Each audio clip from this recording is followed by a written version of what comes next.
Amelia Benson, at 26, had almost everything people pray for.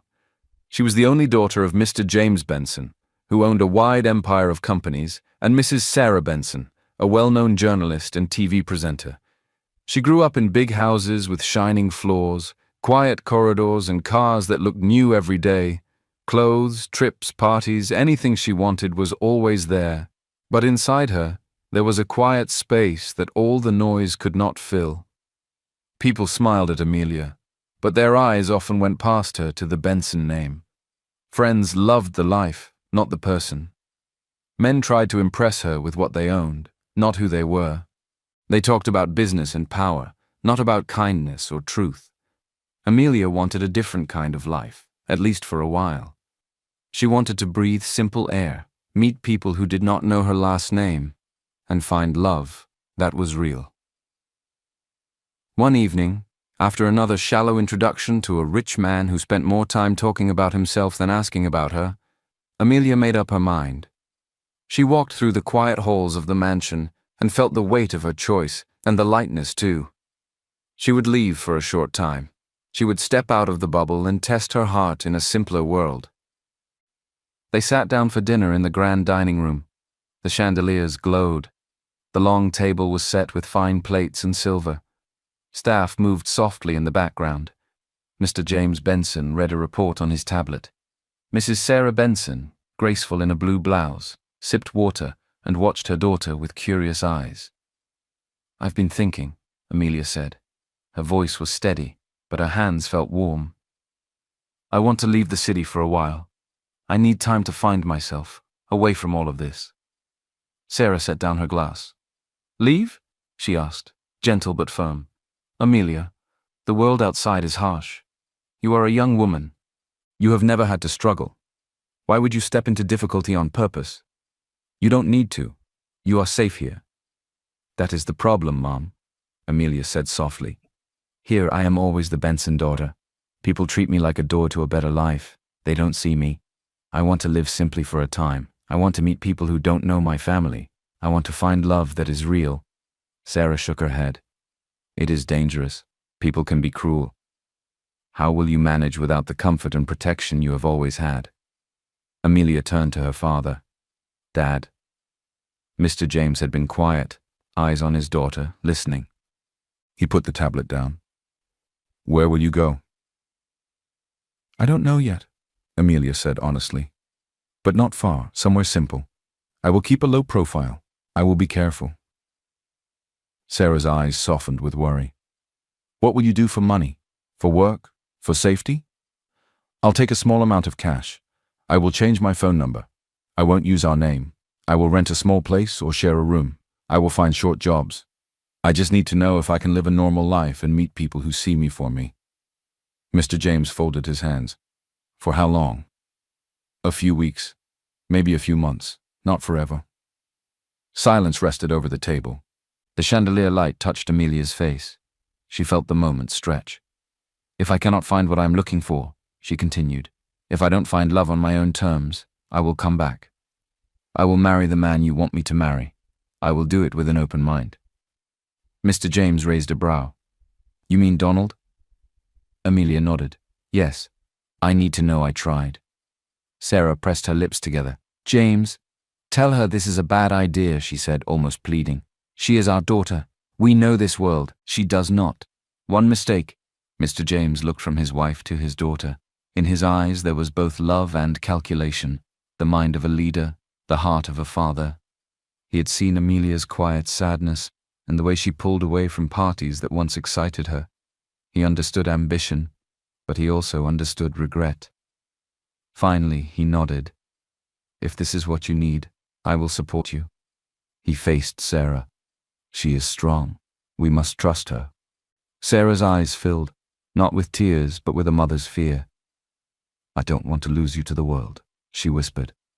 "You won't," Amelia said, rising to take her mother's hand. "I will call.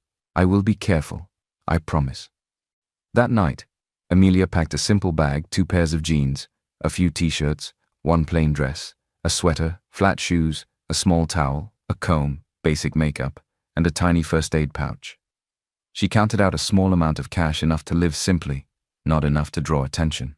She put her old phone in a drawer and set up a new phone number on a basic phone with no fancy apps.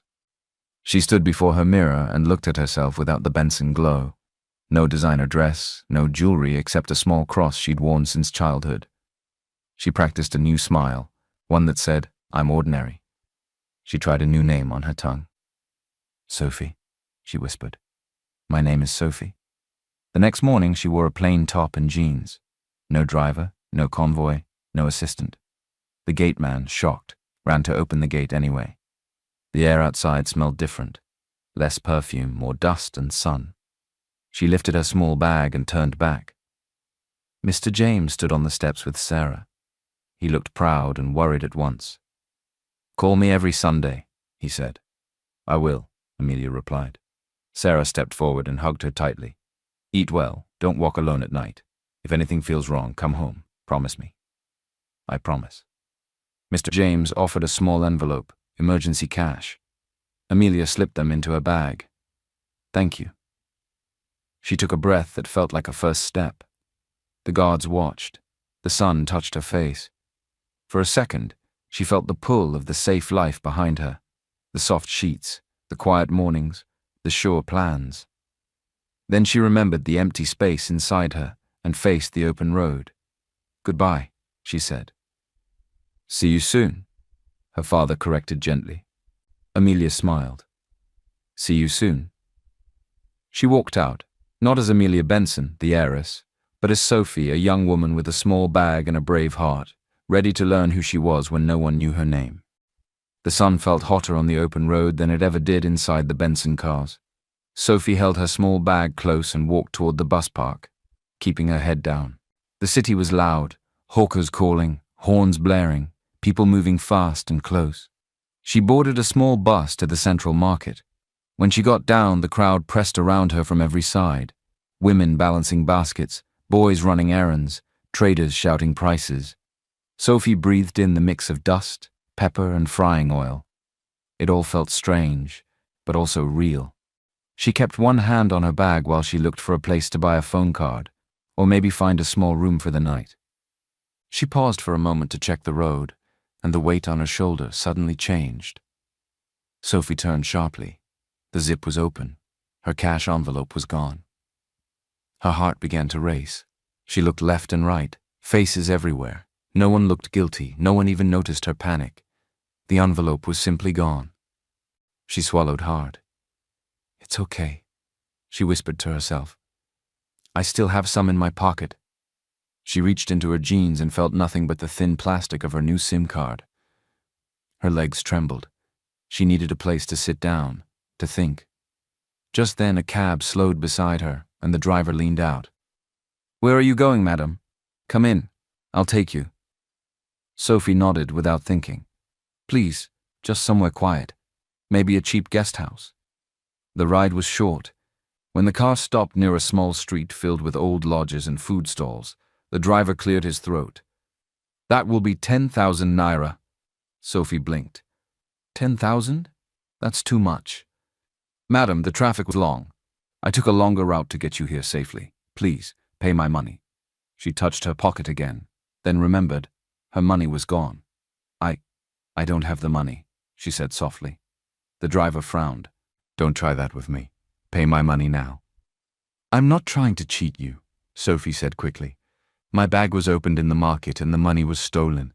Please, if you give me your number, I'll send it to you later." "Number? You think I'm a fool? Pay me now." His voice grew louder. "I said pay me my money." People nearby began to stare. Sophie's face turned red with shame. "Please, I'm not lying," she said, her voice shaking. "Is there a problem here?" The voice was calm and steady. Sophie turned and saw a man step out from under a shop shade. He was in his late 20s, tall, neatly dressed in a simple t-shirt and jeans. He looked confident, kind, and strong without trying to be. The driver pointed at Sophie.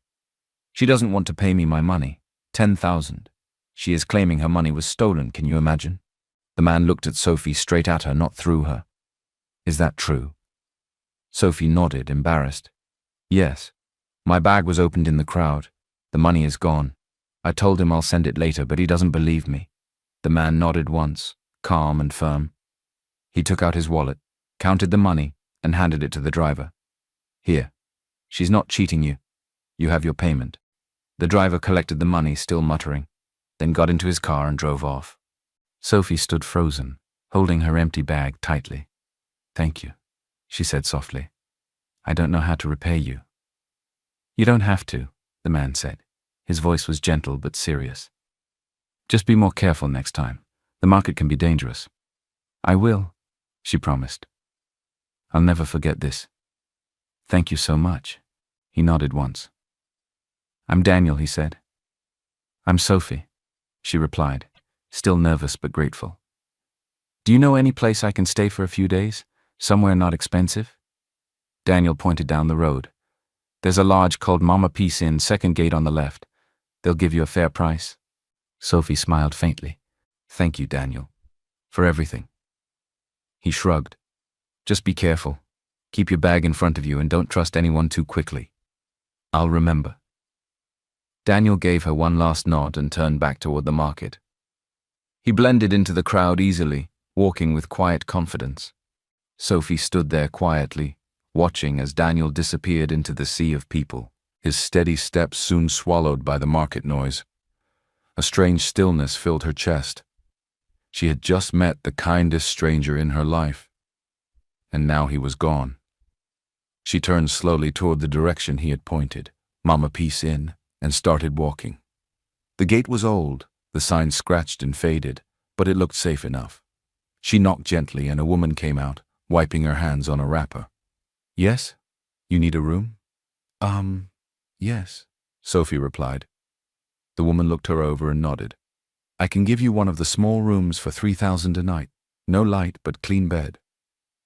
Sophie's throat tightened.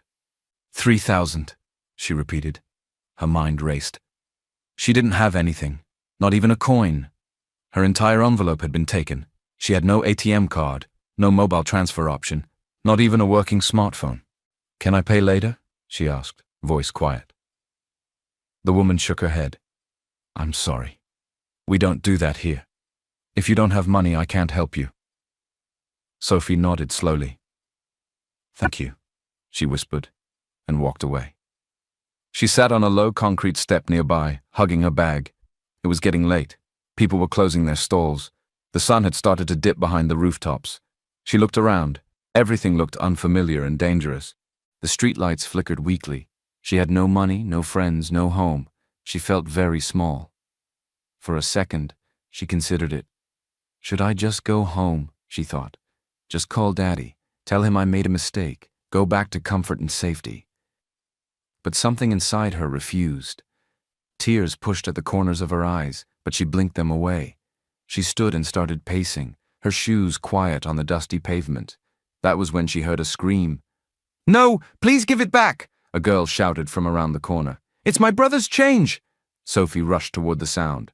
Just ahead, two teenage boys were running off, laughing, as a younger girl chased after them hopelessly. She had a small black nylon bag clutched to her chest, but her face was red with frustration. Are you okay? Sophie asked, running up to her. They took the change I was supposed to return, the girl cried. I just bought pepper and matches and my brother sent me to get the rest back. Now it's gone. Sophie looked around. The boys were long gone. She sighed and touched the girl's shoulder gently. I'm so sorry, she said. Are you hurt? The girl sniffed and shook her head. No, just angry. Sophie gave a tired smile. I know how that feels. The world can be very unfair sometimes. You're not from here, are you? The girl asked, wiping her eyes. Sophie shook her head. No, I'm just trying to figure things out. Where do you stay? Sophie hesitated. Nowhere, really. I was hoping to find a cheap place, but my money was stolen. The girl's eyes widened. So you don't have anywhere to sleep? Sophie smiled, embarrassed. Not tonight.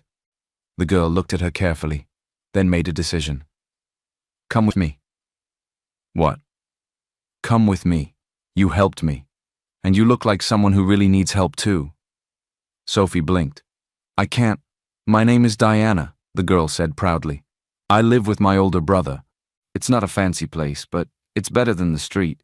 You can sleep on our couch tonight, just for one night. Sophie hesitated, then nodded slowly. Okay. Thank you, Diana. The walk was short. They turned off the main road, through a narrow lane between houses built close together. The compound was quiet. Diana led her to a small two-room house with faded brown paint and a curtain for a front door. Inside, the space was small but clean. A folded mat rested in the corner. A low wooden table held a kerosene lamp. A kettle boiled gently on a kerosene stove in the corner. Diana smiled as she dropped her nylon bag. Welcome. Just sit down. My brother is inside. Just then, the door to the inner room opened, and Daniel stepped out. Sophie froze. Daniel blinked. You? Hi, Sophie said, suddenly shy. Diana looked between them. Wait, you two know each other? Daniel frowned. What are you doing here? I met Diana just now. She was in trouble. I helped her, and she brought me here. I didn't know this was your house. Daniel looked at his sister. She said she has nowhere to sleep, Diana explained. And she helped me when some boys took your change. Can she stay just for tonight? Daniel hesitated. Sophie stood straight. I can sleep on the floor. I won't cause any trouble. I just need one night. Daniel let out a quiet sigh. One night. That's all. Thank you, Sophie said quickly. I really appreciate it. He nodded, still cautious. Diana pointed. You can sleep on the couch. It's not very soft, but it's okay. The bathroom is outside. You'll need to carry water in a bucket. Sophie smiled. That's fine. The house was simple. No fridge, no fan. The bathroom outside was just a small shack with a blue curtain. But it was safe. It was warm. And for the first time that day, Sophie felt like she could finally rest.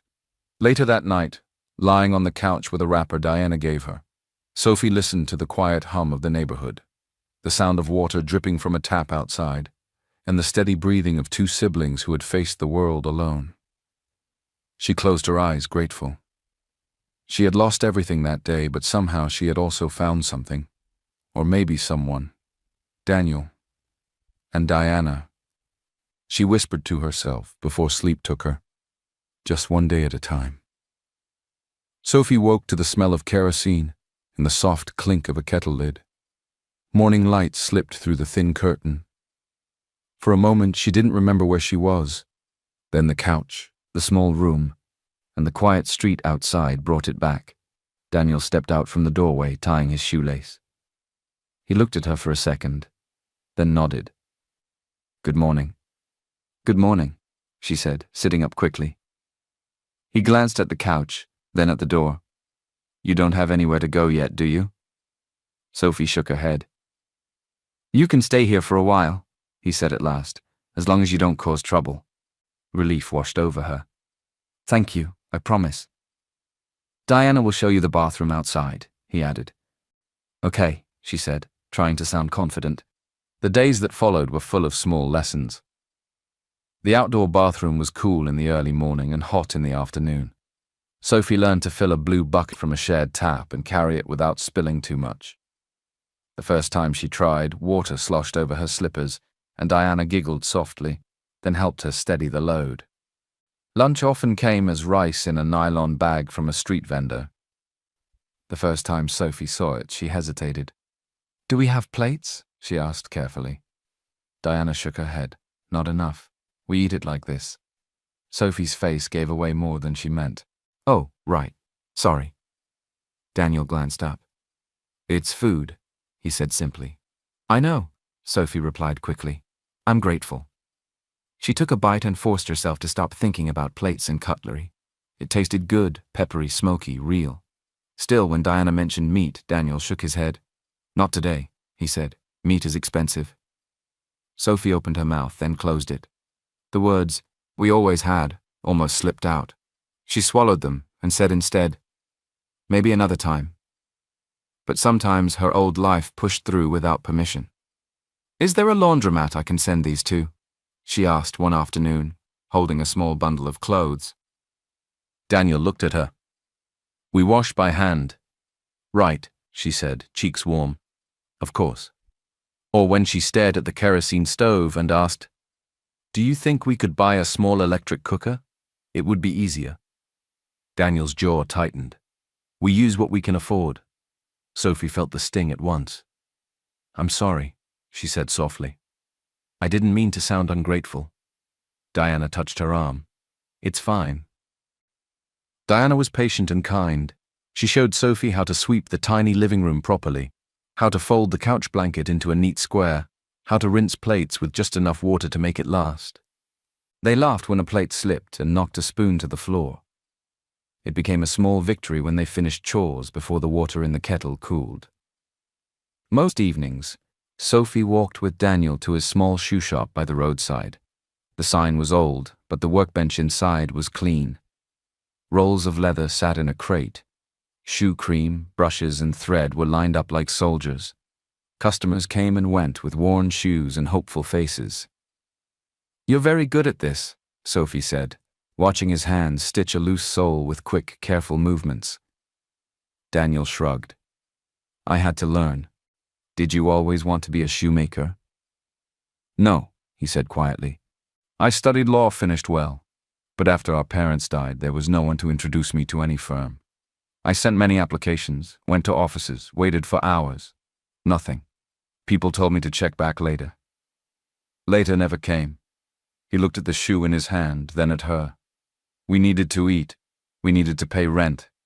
So I learned this. First repairs, then making pairs from scratch. Now we survive. Sophie listened, the street noise fading around them. I'm sorry, she said. He didn't ask about her story, but she offered one anyway, the safe version she had prepared. I'm an orphan too, she said quietly. I've been moving from one place to another, trying to find work, trying to find where I belong. Daniel nodded slowly. That's not easy, although you don't talk or act like someone who had it rough. No, she said. It's not, and I know I may sound sophisticated at times, but that's just me. A few minutes later, she added too lightly. Back in my old area, people took their shoes to a designer boutique for repairs. Daniel's hands paused.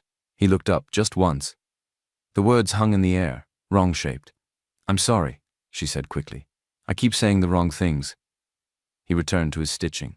You can learn to say the right ones, he said, not unkindly. That evening, as they closed the shop, Sophie stood straighter. Please let me work to repay the 10,000 you gave the driver, she said, and for letting me stay. I want to earn my keep. Daniel considered. All right. But you'll start with cleaning, no stitching, no glue. Just cleaning and polishing. I'll do it, she said. The next day, he set a stack of worn shoes on the bench and handed her a brush and polish. Dust first, he said. Then a little polish, small circles. Let it sit, then brush again. Sophie tried. The first pair came out. Strange. The toes were streaky, the heel was dull, and there was a dark patch where the polish clumped. Diana peeked in and covered her mouth, trying not to laugh. Okay, she said, stepping closer. Watch me. She took Sophie's hand and guided the brush in soft circles. Lightly. See? You don't need much. And keep the cloth tight around your fingers. Sophie tried again. This time the shoe began to shine in a gentle, even way. Oh, she said, surprised. It's working. Exactly, Diana grinned. Now do the other one. Sophie worked slowly, tongue between her teeth, careful and focused. When she finished, she held both shoes up, hopeful. One was slightly shinier than the other. Daniel looked at them, then at her. Not bad, he said, for a first day. Really? She asked. Really, Diana said. Tomorrow, we'll beat that shine. Sophie laughed, an honest, light sound that surprised even her. For the first time in a long time, she felt the soft warmth of progress, not a big award, not a headline, just 2 clean shoes and the promise that she could learn more. That night, back on the couch, her arms ached in a good way. The house was still. Outside, a radio played somewhere far off. Sophie thought about the bucket bath, the nylon rice, the careful coins, and the shine she had made with her own hands. She whispered to the dark, "Thank you for today." In the doorway, Daniel paused, unseen, listening to the gratitude in her voice. He switched off the lamp. "Good night," he said. "Good night," she answered, smiling into the quiet. She shifted on the couch and stared at the dark ceiling. She thought about his careful hands, the quiet way he explained things, and the small smiles he gave when work turned out well. She remembered the first day she left the mansion, the fear, the noise, and the kindness that found her. She did not have soft sheets or a large room anymore. She did not have servants or silver spoons, but she was learning, working, and laughing. In that small house, her heart felt light. She was truly happy. Days passed. The bucket bath no longer felt strange. She carried water without spilling. She swept the room each morning with Diana. She ate rice from nylon and smiled at the taste. In the evenings, she helped at the shop and watched shoes return to life in Daniel's hands. The little routine wrapped around her like a warm shawl. One night after washing plates, Sophie stepped outside to make a call. "Daddy?" "Amelia." Mr. James's voice softened at once. "How are you?" "I'm fine," she said, meaning it. "I'm safe. I'm working a bit and learning a lot. Please tell Mom not to worry." He exhaled. "Your mother worries because she loves you. I do too. Eat well, keep your head down. If you need anything." "I know," she said gently. "I'll be careful, I promise." When she cut the call, she dialed the second number. "Mom?" "Amelia," Sarah whispered, as if her voice could hug. "Are you sleeping well? Are you warm? Are you safe?" "Yes, Mom, I'm okay. Don't worry, please." "Come home if anything feels wrong," Sarah said. "Anytime, no questions." "I will," Sophie said. "I love you." "I love you too." The line clicked off. Sophie looked up at the thin scatter of stars and smiled. One quiet afternoon at the shop, Daniel rested his elbow on the workbench and stared at a page of numbers. Diana was outside, sweeping the front. "What is it?" Sophie asked. Daniel tapped the paper. "There's a short course at a better school nearby. It will prepare Diana for her entrance exams and help her get ready for university later. I want her to take it." Sophie leaned closer. "That sounds good." He nodded. "The fee is $150,000. They gave us 2 weeks to pay." Sophie went still. She knew what $150,000 meant in this house: rent, food, repairs, saving in tiny pieces. "Will you be able to raise it?" Daniel folded the paper carefully. "I don't know," he said honestly, "but I will try. She deserves more than what life gave us." Sophie studied his face, the steady eyes, the quiet strength. "You're a good brother," she said. He shook his head. "I'm just doing what I can." Sophie felt a warm ache in her chest. She admired that kind of love, the kind that worked with its hands and made a way where there was none. 2 days later, a man in a plain shirt walked into the shop carrying a small folder. "Good afternoon," he said. "Are you Mr. Daniel Cole?" Daniel looked up. "Yes." "I'm from the local business office," the man said, showing an ID card. "We are listing small shops for a 200,000 micro grant. It is for tools, small upgrades, and training. You were recommended by the community list." Daniel wiped his hands. "A grant?" "Yes, it's not a loan. You must fill a form, show what you will use the money for, and keep simple records." Sophie glanced at Daniel. His face was calm, but she could feel his heart racing. The man placed the form on the bench. "Think about it," he said. "I will pass by tomorrow. If you want to apply, have this filled." When he left, Daniel stared at the paper like it was a door he wasn't sure he should open. "This could help," Sophie said softly. "New tools, better leather, a small signboard, maybe even a small fan for the shop." Daniel rubbed his thumb along the wood grain. "Grants don't always reach people like us." "Then let's try anyway," Sophie said. "If it is real, we won't miss it. If it isn't, we lose nothing but time." He hesitated. "Forms," he said lightly, almost smiling. I used to read long documents in law school. This one still scares me. Then let me help, Sophie said. We'll do it together. They sat side by side at the bench. Sophie read each question out loud, and Daniel answered. Business name? Sophie wrote carefully, neat and clear. She helped shape the sentences, but every answer came from Daniel's mind and heart. When they reached the section about impact, she paused. What will this money change? Daniel looked toward the open door where Diana was chatting with a neighbor. It will help me work faster, he said, so I can serve more customers. It will help me earn more so I can pay for Diana's course and save for our future. Sophie's throat tightened. She wrote his words exactly. When they finished, Daniel signed at the bottom. His hand shook a little. Sophie placed the pen down and smiled. Done. He nodded, almost shy. Thank you, he said. For what? For believing with me. The next morning, the official returned. He checked the form, asked 2 quick questions, and took it away with a small nod. We'll get back to you, he said. After he left, the shop felt brighter, as if the sun had found a new angle through the doorway. Diana danced past the bench, humming a song. Sophie laughed. Daniel shook his head, but the smile reached his eyes this time. New hope had walked into their small life and pulled up a chair. That evening, Sophie wiped the last pair of shoes and placed them in a neat row. She looked around at the simple shop, the scuffed floor, the careful tools, the hard-earned shine, and felt it again, that quiet, steady happiness that did not need gold to glow. Tomorrow, she whispered to herself, we keep going. The next week the officer returned with a smile and a stamped paper. Approved, he said. 200,000, use it well. Daniel stood very still, then breathed out, Thank you. Sophie clapped softly. Diana jumped and hugged her brother. Hope did not just knock, it walked in and sat down.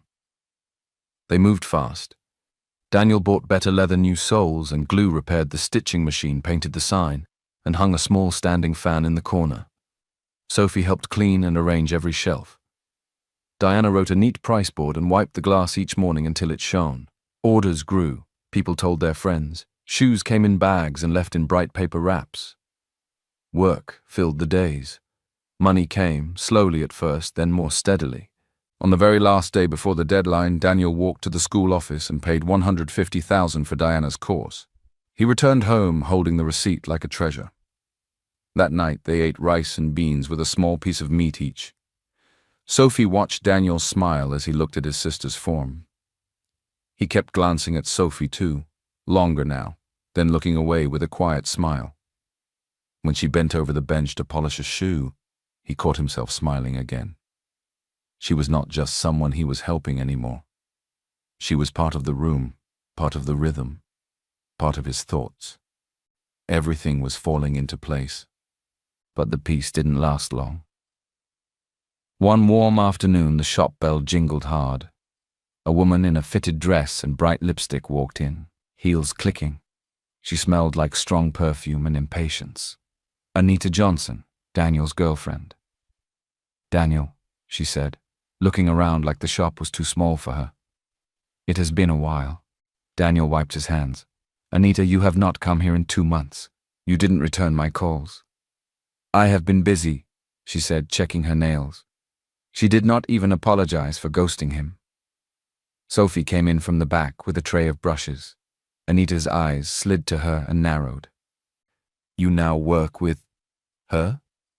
She helps, Daniel said simply. Anita let out a short laugh. You, she said to Sophie. Why are you here? A woman bending over shoes all day? Such low-class work. No ambition. Sophie steadied the tray. It is honest work, she said, calm but firm. Anita waved a hand. Save the speech. Daniel, I need rent money. Transfer something today. Daniel rubbed his forehead. I will send what I can later, he said. I just paid Diana's school. Things are tight. Anita rolled her eyes. Always some excuse. Just make sure you send it.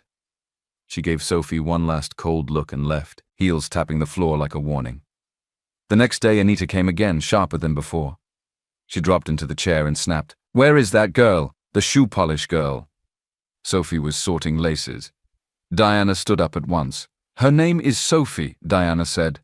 "And she works hard." Anita turned. "Little girl, stay out of adult talk." Diana did not move.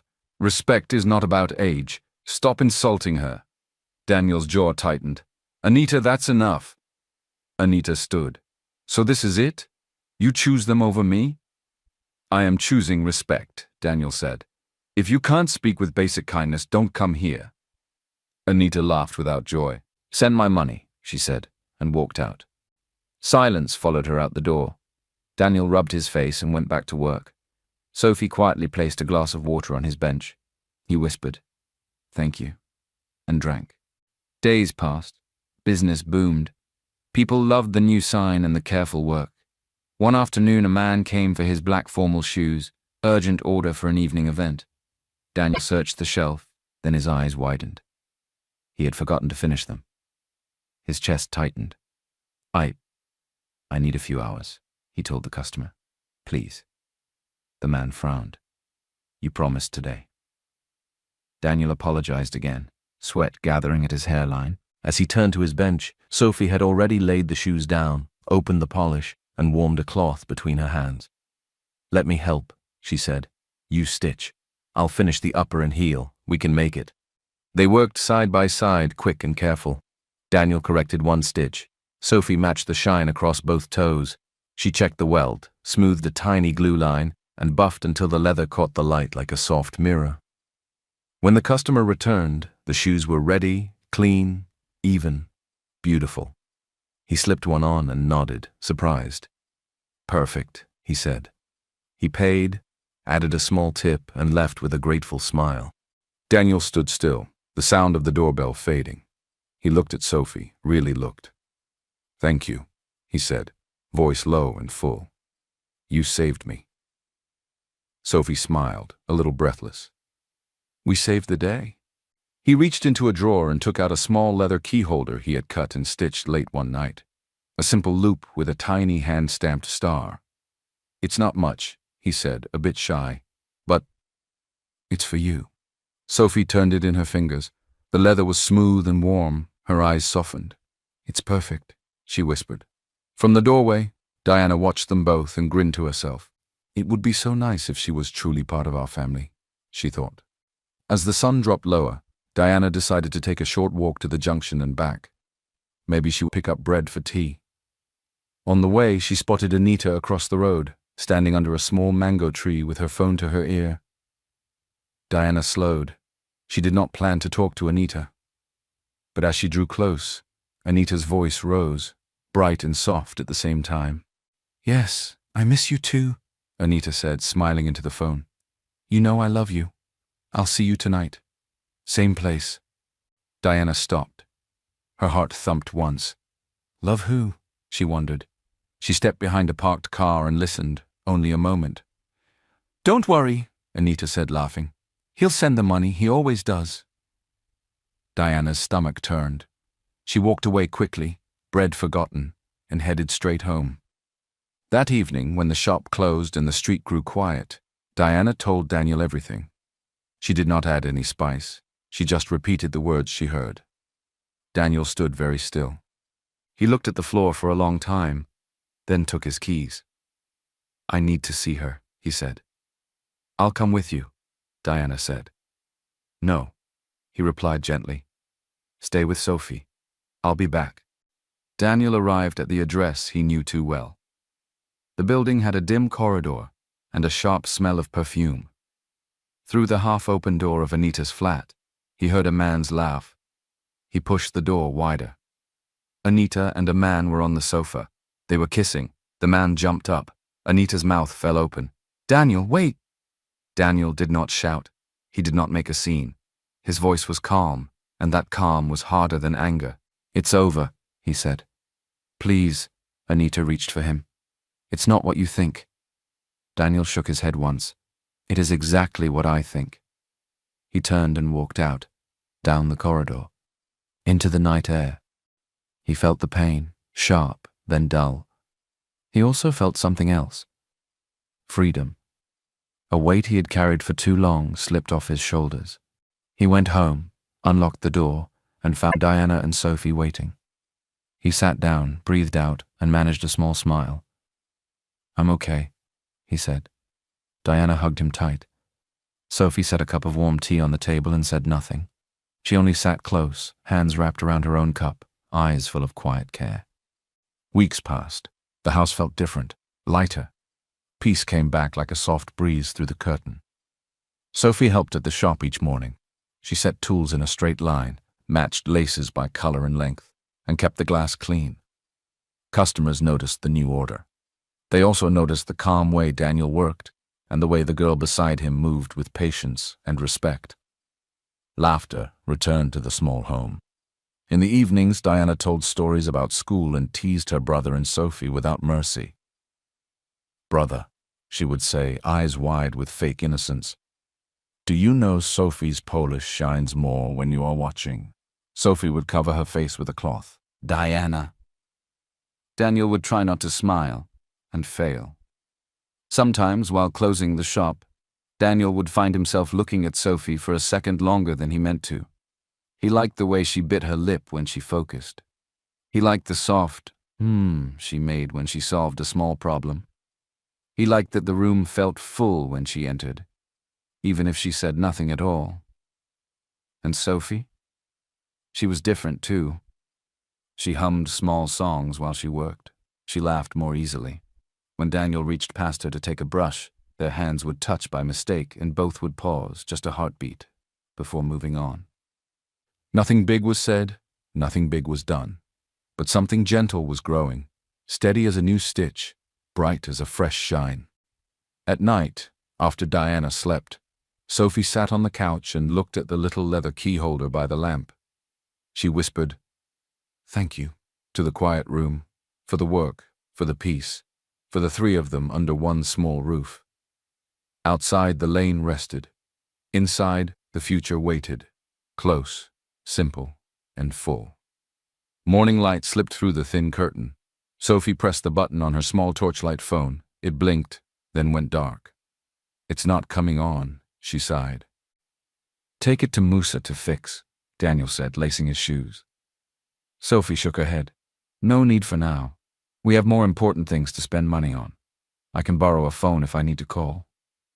Daniel paused, then nodded slowly. He knew she was right.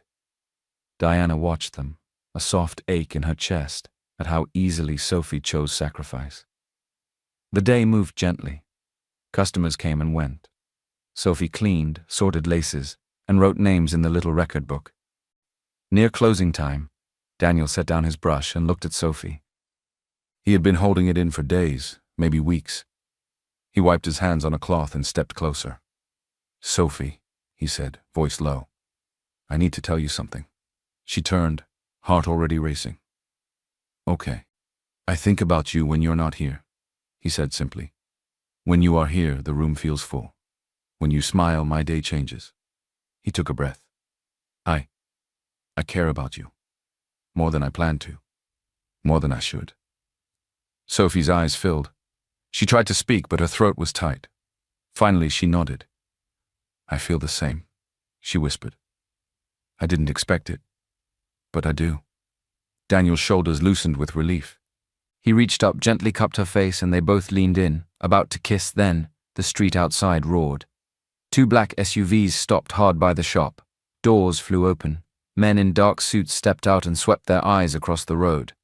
The bell over the shop door rattled as they pushed in. "Amelia!" a firm voice called. Sophie froze. Daniel's hands fell to his sides. Diana rushed in so quickly her sandals scraped the floor. A tall man in a tailored suit stepped inside. His face was tired, worried, and very familiar from news photos Sophie avoided. Mr. James Benson. He looked straight at her.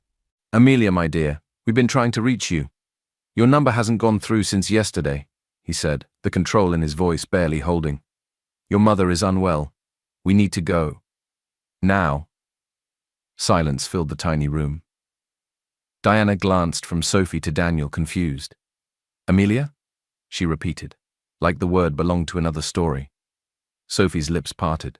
She tried to form words. Nothing came. One of the security men stepped forward and said softly, Miss Amelia Benson, please. Daniel blinked. Once, twice. Amelia Benson, he said, each syllable heavy. Sophie turned to him, eyes pleading. Daniel, is that your name? He asked, voice suddenly far away. She nodded, small, broken. Yes. Diana's mouth fell open. The room tilted. The simple sign, the neat tools, the little fan, all of it felt like a stage that had been pulled apart in a single tug. Mr. James stepped closer, gentler now. We will explain later, he said. Your mother needs you. Sophie looked at Daniel. Everything she wanted to say crowded her chest at once. The truth, the fear, the promise that her feelings were real. All she managed was, I'm sorry. Daniel stood very still. His face was calm, but his eyes were hurt and stormy. Go, he said quietly. Your mother. Sophie nodded, tears burning hot. She picked up her small bag, the same one she had carried out of her mansion, and let the security lead her to the door. At the threshold, she turned back. Diana, she said, voice shaking. I'm sorry. Diana swallowed hard. She gave a tiny nod, eyes bright. Okay. The SUVs swallowed Sophie. Engines hummed. In a breath, they were gone. The shop felt suddenly too big and too empty. The air held the echo of what almost happened, the almost kiss, the almost answer, the almost life. Daniel stared at the door for a long time. His hands were open, empty. He had held honesty like a craft, like leather he could shape with patience. But this was a truth he did not see coming. Diana moved to his side and touched his arm. Brother? He blinked and found his voice. I'm here, he said. He looked at the bench, at the shoes waiting for tomorrow, at the key holder Sophie kept by the lamp. Let's close the shop and go home, he said softly. They turned off the fan. They stacked the brushes. They locked the door. On the quiet walk home, the road seemed longer. That night, the little house was quiet but heavy. Daniel and Diana sat with the lights off, each lost in thought. The word Amelia kept echoing between them. Far across town, inside the Benson mansion, Amelia sat on the edge of her bed, angry and tired. Her phone, finally charged and working, lay untouched. She had been told her mother was ill. It was a lie. She faced her parents in the grand sitting room.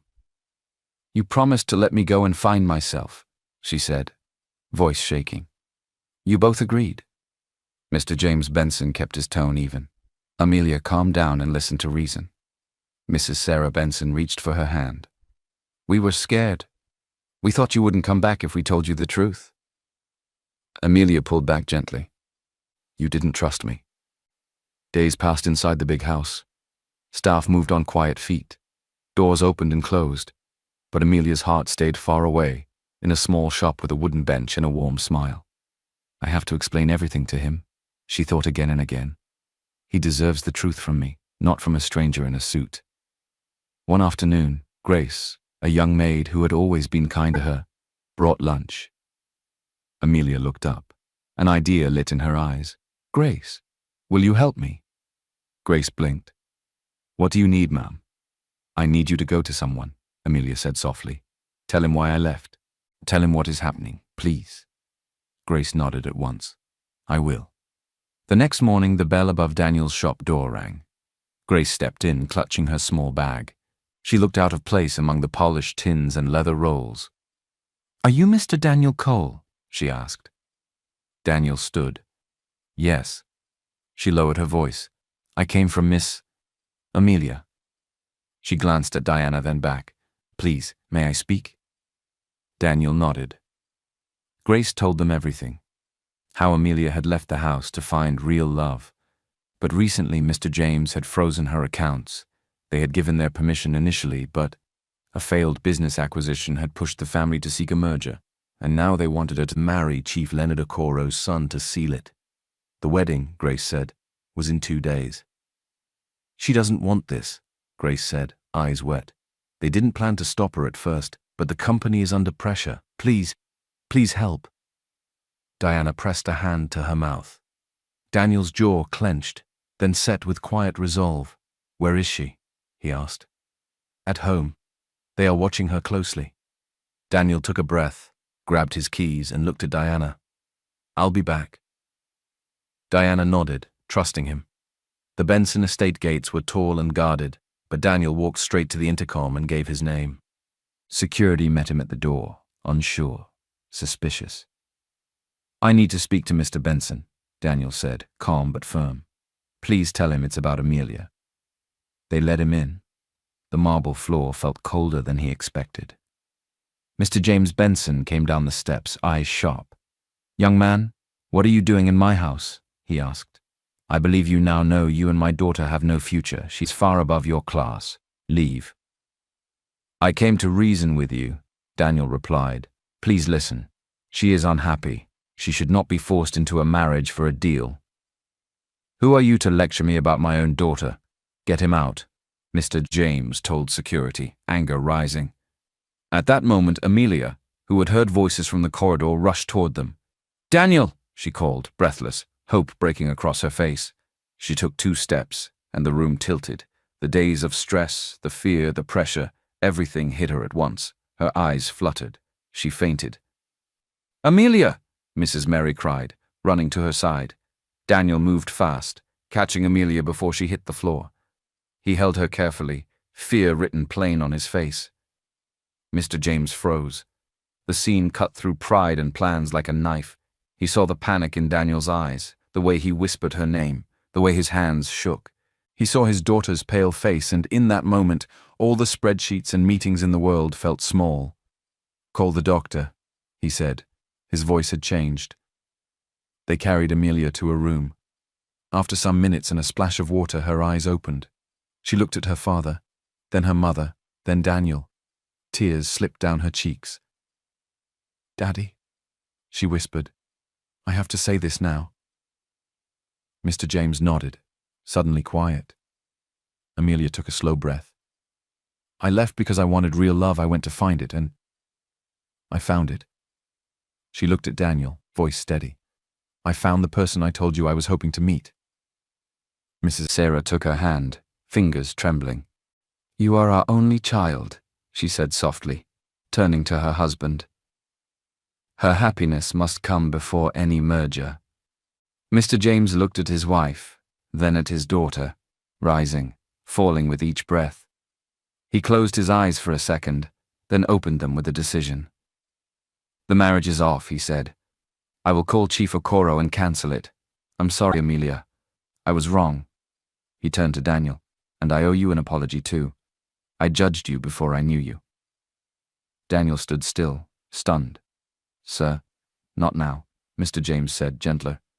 Later, we talk properly. He looked at Amelia. We will respect your choices. He faced Daniel again. Please come tonight, as a guest. We will have a real conversation. Daniel nodded, still shaken. Thank you, sir. Hours later, back at the shop, Daniel could not sit still. He kept wiping the same cloth over the same spot on the bench. The picture of Amelia falling had not left his mind. He had never prayed so hard without words. When the call finally came, from Mr. James's personal line, Daniel answered at once. She is resting, Mr. James said, and she asked to see you. Come, please. Daniel grabbed his keys. I'm on my way. He paused at the door. Diana stood there, eyes bright with hope. Go, she smiled. Just be yourself. Daniel nodded and stepped into the evening, heart pounding. He did not know how the night would end. He did not know what the future would hold. But as he hurried toward the mansion, one prayer filled his chest. Let her be well, even if life takes us different ways. Please, let her be well. That evening, Daniel entered the Benson mansion with a careful heart. The conversation that followed was long and honest. Mr. James asked about Daniel's life, his work, and his hopes. Daniel spoke simply, about Diana, about the shop, about learning to make something good with his hands. Amelia listened with shining eyes, adding little truths he would never have said about himself. When Daniel stood to leave, Mr. James shook his hand.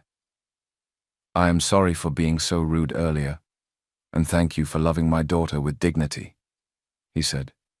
A few days later, a black sedan pulled up outside Daniel's small house. The door opened, and Mr. James himself stepped out with a gentle smile. He walked around, opened the other door, and Amelia stepped onto the dusty lane in a simple dress and flats. "I'll pick you any time you call," Mr. James told her softly. Then to Daniel, "Take care of each other." He returned to the car and drove off, quiet, deliberate trust. Amelia turned to Daniel. He didn't speak. He simply pulled her into a grateful hug. Diana burst out of the doorway, laughing and clapping. "Finally!" she cried, jumping in circles. The three of them stood in the doorway, smiling through happy tears.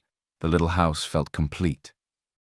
That evening they made jollof on the kerosene stove and ate with the fan humming. No secrets, no pretending.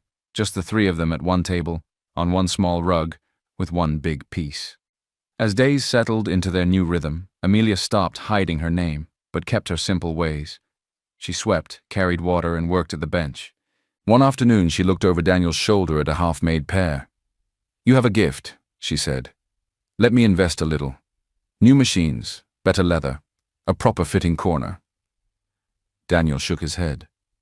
"I don't want your money to change things between us." "It won't," she said gently. "It will only multiply your talent and help more people. Please let me help."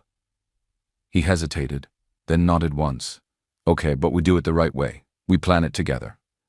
They drew up a small plan: a stitching machine upgrade, premium leather, proper lasts in full sizes, better lighting, and a hand-painted new sign. Amelia also sketched sleek, modern designs, clean lines, soft edges, a quiet elegance that still felt every day. Orders grew again, this time faster. People asked for Daniel X Amelia, Amida Designs pairs by name. In 3 months, they signed a lease for a bright corner space in an upscale part of town. The new shop had glass walls, warm wood, soft chairs, and a measuring mirror that made customers smile at their own feet. Word spread. Corporate women ordered low heels that felt like sneakers. Grooms booked matching sets for their weddings. A musician posted a photo of hand-stitched boots. Feels like a hug. In no time, Daniel's shoes were highly sought after and not flashy, just beautiful and kind. At home, joy deepened. Diana opened an email one morning and screamed. She'd been admitted to study computer science at a respected university. She danced in the living room. Amelia spun her around. Daniel tried to look calm and failed completely. That night they ate grilled fish to celebrate, and Diana, teary and proud, said, "Thank you for believing I could be more." "You already are," Daniel said. On a quiet Thursday, they watched Sarah Benson, Amelia's mom, on her afternoon TV talk show. She spoke with a softer tone than before. "Sometimes," Sarah said to her viewers, "love asks us to stand with our people, not in front of them. Sometimes it asks us to trade fear for faith." She didn't mention names. She didn't have to. She smiled the way only a mother who let go and received back more could smile. In the shop that day, Amelia met Daniel's eyes, cheeks warm. He reached for her hand under the counter just for a second. Diana, arranging laces, caught them and grinned. "Please, lovebirds. Focus on customers," she teased, and they all laughed. Evenings stayed simple.